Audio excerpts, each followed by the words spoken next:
La possibilité d'avoir des breakout rooms, des sous-groupes avec Google Meet, ça fait longtemps qu'elle est là. Donc, allons la revoir.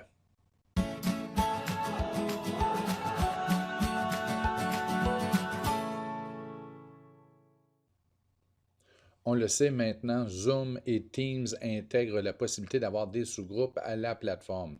C'est la même chose chez Google avec Meet, mais en version payante. Par contre, même si nous n'utilisons pas la version payante, voici comment créer des sous-groupes avec Google Meet. Donc, allons-y. On va simuler que nous sommes en rencontre avec les élèves de notre groupe. Donc, on va participer à la réunion. Et qu'en cours de rencontre, vous désirez démarrer des sous-groupes. Bien, voici comment vous pouvez procéder. Ce n'est pas obligatoire, mais voilà. Moi, premièrement, je m'ouvre un onglet, au moins à une reprise. Je vais démarrer manuellement Meet, tout simplement pour me créer un raccourci ici dans la barre. Donc, je peux même refermer cette fenêtre. Et je n'ai qu'à utiliser l'extension Tab Resize. Ce sont les deux seules extensions que j'utilise. Vous pouvez utiliser Breakout Rooms aussi pour avoir le contrôle du volume, là. Mais Mute Tab fait très bien. Il est dans le Chrome Web Store CSS. Et Tab Resizer ou Tab Resize pour changer la dimension des fenêtres. Remarquez que vous n'êtes pas obligé de l'utiliser. Vous pouvez y aller manuellement, mais ça fait moins de clics. Donc, je suis en rencontre avec mes élèves. Je désire créer 3 sous-groupes. Allons-y. Donc, je vais y aller avec diviser l'écran en 4. Je vais démarrer Meet dans chacun des écrans. Et je vais appeler la première rencontre groupe A. On démarre. La seconde, groupe B. Et celle-ci, groupe C. Donc, une fois que nous sommes rendus, je vais participer, participer et participer.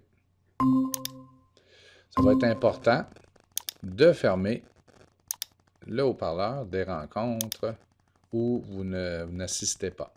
Donc, allons-y. Maintenant, tout ce qui reste à faire quand vous êtes prêt, c'est de copier l'info, l'amener ici dans votre clavardage et de le copier. Donc, pour le groupe A, pour le groupe B et pour le groupe C.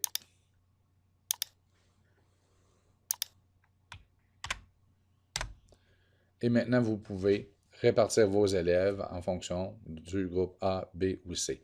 L'avantage de fonctionner de cette façon, c'est que contrairement à Zoom et Teams, vous pouvez vous promener d'une salle à l'autre, mais surtout, ça vous pouvez le faire avec les autres plateformes, mais dans celle-ci, vous pouvez quand même garder un œil sur ce qui se passe dans chacune des salles en même temps. Donc, eux ne nous voient pas, ne nous entendent pas. On peut couper le son. Et si je désire quitter la salle principale et aller dans la salle A et entendre ce qui se passe dans A, je l'écoute.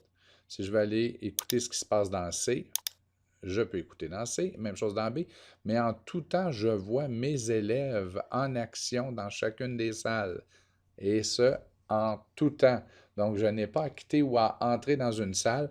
Finalement, on leur donne l'avertissement. Oh, attention, le prof arrive, tandis que là, vous voyez toutes vos salles simultanément. Donc, ce n'était pas plus compliqué. Il y a quand même plusieurs manipulations, d'accord? Mais ça se fait. Premièrement, on installe une extension qui est dans le Chrome Web Store, Mute Tab ou Tab Mute, et ensuite vous avez Tab Resize pour sauver des clics.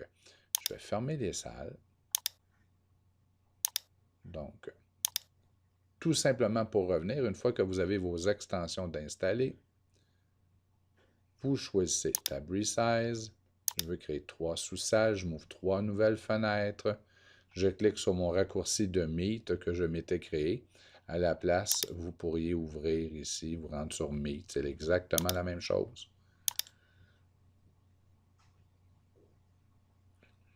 Il manque de place dans mon écran. Voilà. On démarre 1, 2, 3 rencontres. On va tout simplement l'appeler A, B, C.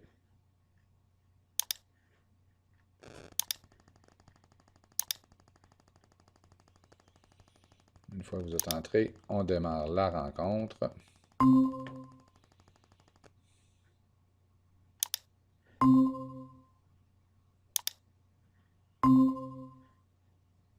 Et maintenant, il ne vous reste qu'à partager le lien dans votre rencontre principale ou dans votre Classroom. Donc, on pourrait tout simplement revenir à Classroom et publier ici les liens. C'est comme vous le désirez. Et n'oubliez pas, ça va être cacophonique, de couper le son des salles, parce que sinon vous allez entendre tout le monde en même temps. Donc, vous êtes en mode sous-groupe et vous pouvez garder un œil, véritablement un œil sur ce qui se passe dans chacune des salles, et ce, simultanément. Vous pouvez clavarder avec les élèves de cette salle-là. Même chose ici, même chose ici. Et en réalité, vos élèves, pour joindre la salle, le sous-groupe, pourraient utiliser la même technique que vous si vous modélisez avec eux. D'accord? Pourraient tout simplement s'ouvrir une seconde salle, séparer l'écran en deux. Donc, il ferait toujours partie de la salle principale et aussi d'une salle secondaire. C'est beau? Bye bye. Ah, un autre avantage, c'est que si vous publiez les liens ABC, vous pouvez autoriser les élèves à se promener d'une salle à l'autre. Donc, ça pourrait être des salles liées à un sujet ou un intérêt particulier. Donc, après avoir fait le tour, après avoir discuté avec les gens dans une salle d'un point en particulier, avec un animateur, bien, il pourrait passer à l'autre salle s'il le désire. Donc, c'est la possibilité qu'offre cette plateforme-là, sans que vous, en tant qu'animateur de la salle principale, vous soyez obligé de déplacer les élèves pour qu'ils puissent changer. Donc, bonne utilisation des sous-groupes. Amusez-vous bien. Bye.